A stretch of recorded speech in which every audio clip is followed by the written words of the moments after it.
अस्सलाम वालेकुम dear student. Last time हम केमिस्ट्री चैप्टर नंबर 5 उसके अंदर वेपर प्रेशर को डिस्कस कर रहे थे।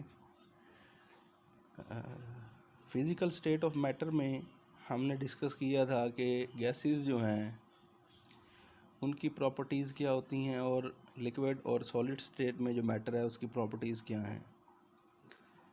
आज हम लिक्विड स्टेट ऑफ मैटर में जो हमने वेपर प्रेशर पहली प्रॉपर्टी पढ़ी थी उसी को आगे कंटिन्यू करेंगे और उसमें हम लिक्विड की एक और प्रॉपर्टी जो कि उस फॉर्म में जो है वो मैटर शो करता है वो है वेपर प्रेशर।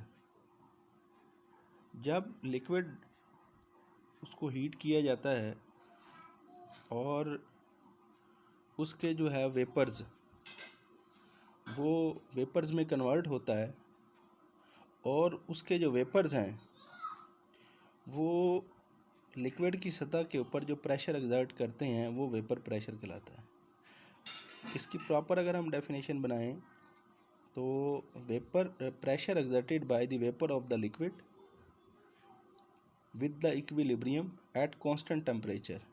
कांस्टेंट टेम्परेचर के ऊपर लिक्विड के जो वेपर्स हैं वो जो प्रेशर एक्सर्ट करते हैं वो लिक्विड का वेपर प्रेशर कहलाता है। अब होता क्या है कि जब लिक्विड को हीट किया जाता है तो उसमें जो इंटरमॉलिक्यूलर फोर्सेस जो कि गैसियस फॉर्म की निस्बत ज़्यादा है वो टूटना शुरू होती हैं और वो इंटरमॉलिक्यूलर फोर्सेस जो हैं जिससे लिक्विड जो है वो एक दूसरे के साथ अटैच है। फ़र्ज़ करें हमने ये लिक्विड जो है इसको कंटेनर में लिया और इस लिक्विड को हमने हीट करना शुरू कर दिया, ठीक है जी। अब उससे क्या होगा कि लिक्विड के मॉलिक्यूल्स में जो इंटरमॉलिक्यूलर फोर्स हैं वो टूट जाएंगी और जब वो इंटरमॉलिक्यूलर फोर्स उनके दरमियान टूटेंगी तो वो लिक्विड के मॉलिक्यूल्स आज़ाद आना और फ्रीली मूव करना शुरू कर देंगे। अब ये लिक्विड्स के मॉलिक्यूल जो हैं ये लिक्विड की जो अपर सरफेस है इसके ऊपर जो प्रेशर एक्सर्ट करेंगे वो वेपर प्रेशर कहलाएगा। अच्छा, लिक्विड का वेपर प्रेशर जो है अभी हम इसको डिस्कस करते जाएं किन चीज़ों पे डिपेंड करता है। सबसे पहला फैक्टर जो वेपर प्रेशर को इफेक्ट करता है वो है जी nature of liquid, second is the size of molecule, third is the temperature. Nature of liquid में तीनों को हम ब्रीफली डिस्कस भी करेंगे one to one. Nature of liquid में हम देखते हैं कि जो दो किस्म के लिक्विड हैं एक है जी पोलर और दूसरा नॉन पोलर। जिस लिक्विड के अंदर इंटरमॉलिक्यूलर फोर्स स्ट्रॉन्ग होगी उसका वेपर प्रेशर कम होगा और जिसमें इंटरमॉलिक्यूलर फोर्स वीक होगी उसका वेपर प्रेशर ज़्यादा होगा। क्यों कि जो स्ट्रॉन्ग इंटरमॉलिक्यूलर फोर्सेस वाले लिक्विड हैं उनके वेपर्स कम बनेंगे, प्रेशर भी कम, वेपर प्रेशर भी कम होगा और जो वीक इंटरमॉलिक्यूलर फोर्स वाले लिक्विड होंगे उनके वेपर ज़्यादा बनेंगे, वेपर प्रेशर भी ज़्यादा होगा। तो अगर हम बात करें नेचर ऑफ लिक्विड की तो दो तरह के लिक्विड्स हैं जी, पोलर और नॉन पोलर। तो यहाँ से हम देख सकते हैं कि जिसकी इंटरमॉलिक्यूलर फोर्स स्ट्रॉन्ग है जैसा कि पोलर उसमें इंटरमॉलिक्यूलर फोर्सेस स्ट्रॉन्ग होती हैं, तो यहाँ से हम अंदाज़ा लगा सकते हैं कि पोलर लिक्विड्स का वेपर प्रेशर कम होगा जबकि नॉन पोलर लिक्विड जिसमें इंटरमॉलिक्यूलर फोर्सेस वीक हैं उनके वेपर ज़्यादा बनेंगे, थोड़ी सी हीट से जल्दी वेपर क्रिएट होंगे और वो उनका वेपर प्रेशर जो है वो ज़्यादा होगा। दूसरा फैक्टर जो कि वेपर प्रेशर को इफेक्ट करता है जी साइज़ ऑफ मॉलिक्यूल।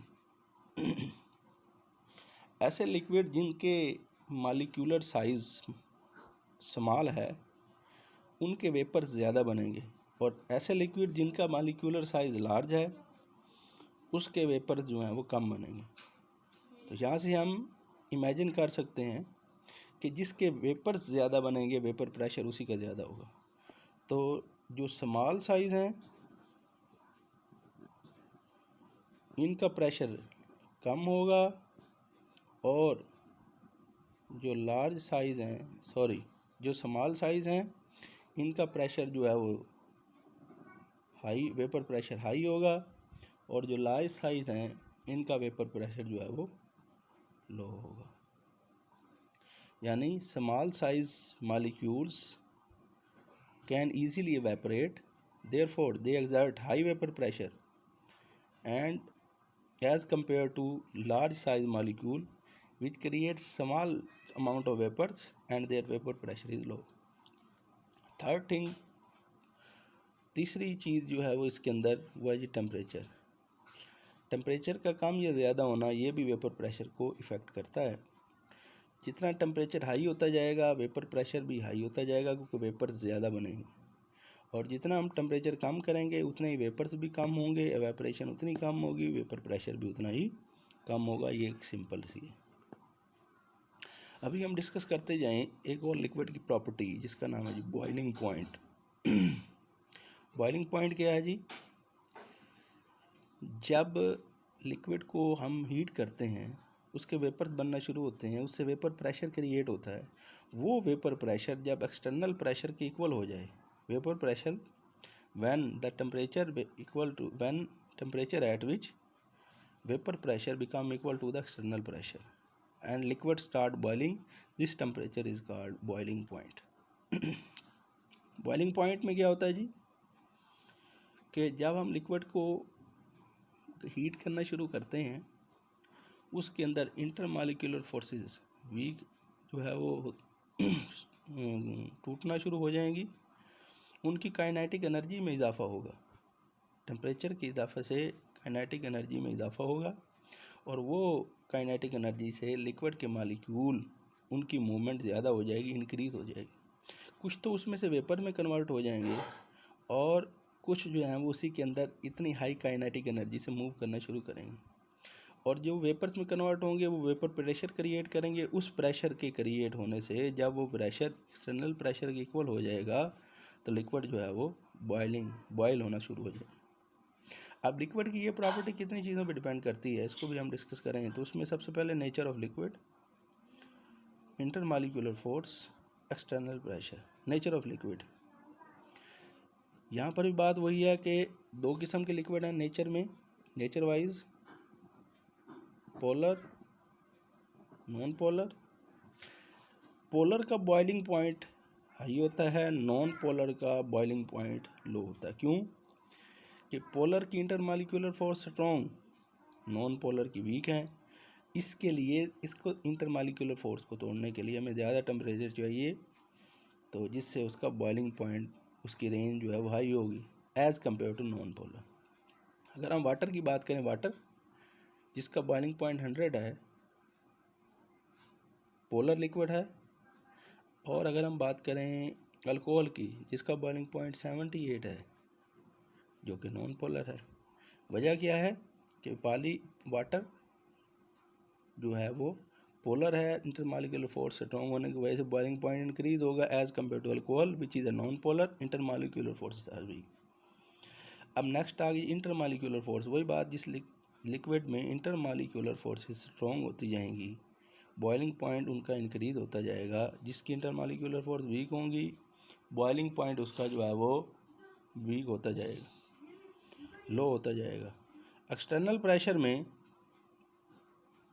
अगर हम बात करें तो लिक्विड का अगर हम एक्सटर्नल प्रेशर बढ़ाएं उससे भी बॉइलिंग पॉइंट को तब्दील किया जा सकता है। अगर हम एक्सटर्नल प्रेशर इंक्रीज़ करते जाते हैं उससे बॉइलिंग पॉइंट भी इंक्रीज़ होगा, और अगर हम एक्सटर्नल प्रेशर कम करते जाएं बॉइलिंग पॉइंट भी कम होता जाएगा। इसकी मिसाल है, इसकी एप्लीकेशन है जी हमारे पास प्रेशर कुकर। उसमें जब लिक्विड को बॉयल किया जाता है, ये फिनोमेना वहाँ पर जो है वो अप्लाई होता है। प्रेशर कुकर के अंदर एक्सटर्नल प्रेशर इंक्रीज़ करने से बॉइलिंग पॉइंट भी इंक्रीज़ होता है। वो लिक्विड ज़्यादा हीट अब्जॉर्ब करके जो है वो कुकिंग के अंदर चीज़ों को जो है वो जल्दी से कुक करने में हमारी हेल्प करता है। तो एक्सटर्नल प्रेशर से हम बॉइलिंग पॉइंट को इंक्रीज़ भी कर सकते हैं और डिक्रीज़ भी कर सकते हैं। और एप्लीकेशन जो है वो इसकी हम रोज़मर्रा ज़िंदगी में वेपर प्रेशर कुकर की सूरत में हम इस्तेमाल भी करते हैं।